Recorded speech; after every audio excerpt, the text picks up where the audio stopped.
Hey everybody, welcome back to another episode of Messing with Meats. I was on my game this time. It didn't take me like 3 months to make a video, so we're shortening the gap just a little bit. But today, video is going to be on the making of my Asian beef tacos. I'm going to show you the smoking of the beef itself, and then I'm going to take you all the way to the assembly of the tacos. So that way, if you want to make them at home, you definitely can. It was not very hard.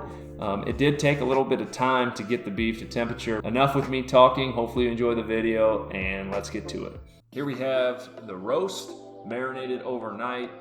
Of course, the blues hog, bold and beefy. We're gonna make sure we have full coverage on that. And then here's the nitrile gloves that I use. I just ordered those off of Amazon. Those are a lifesaver. We're gonna use the hickory blues hog chunks today. Just a little added flavor. Not gonna fill up the whole wood pan, just 5 pieces, and then the rest I'm gonna surround them with just the long charcoal.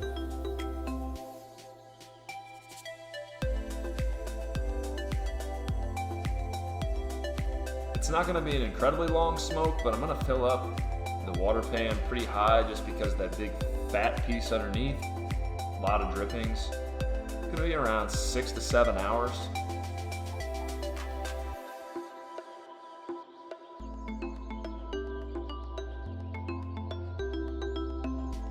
So I scored the roast just on top because it didn't have to look real neat for me since I was going to pull it anyway, and that gave me the best surface area for the marinade and then obviously the rub. So 2 hours later we're going to come back, take a look at it. Don't mind the smoke.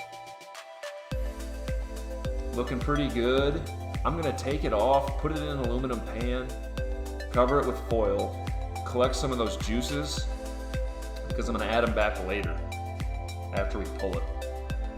I went the hard way with this. I don't know why I thought putting it in the pan inside the smoker would be a good idea, but it wasn't, so don't do that.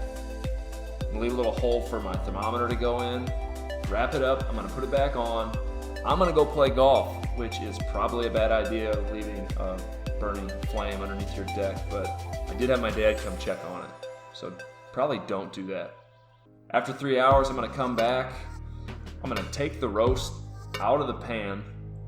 Save the juices though. Let me be clear, save the juice. You don't want to dispose of that. I'm going to take the roast out, I'm going to put it in a piece of aluminum foil, wrap it up super tight. We're going to try to get this temperature up to about 200 degrees before we take it off. Now it's a waiting game.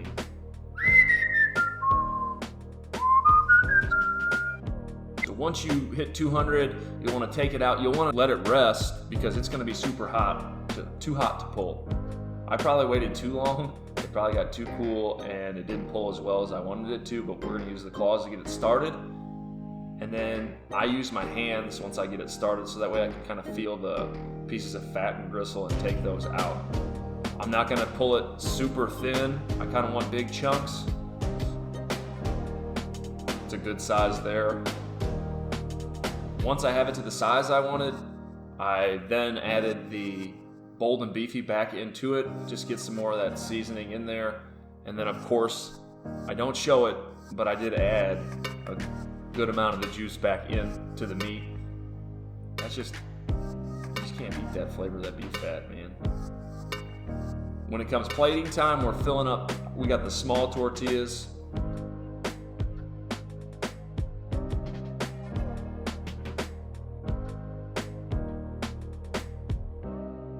So beef in each tortilla, and then after that, I was pretty lazy this particular day. I did not make this Asian slaw myself. I just got a bag mix. So I didn't reinvent the wheel. Had I not played golf, I probably could have made my own Asian slaw, but that was not something I wanted to sacrifice.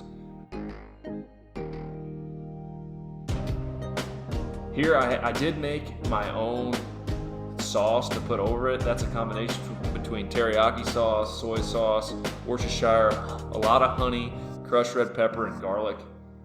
I'm going to drizzle that on each one of these. Hope you enjoyed the video. Thanks for watching, and don't forget to keep up with us on Instagram.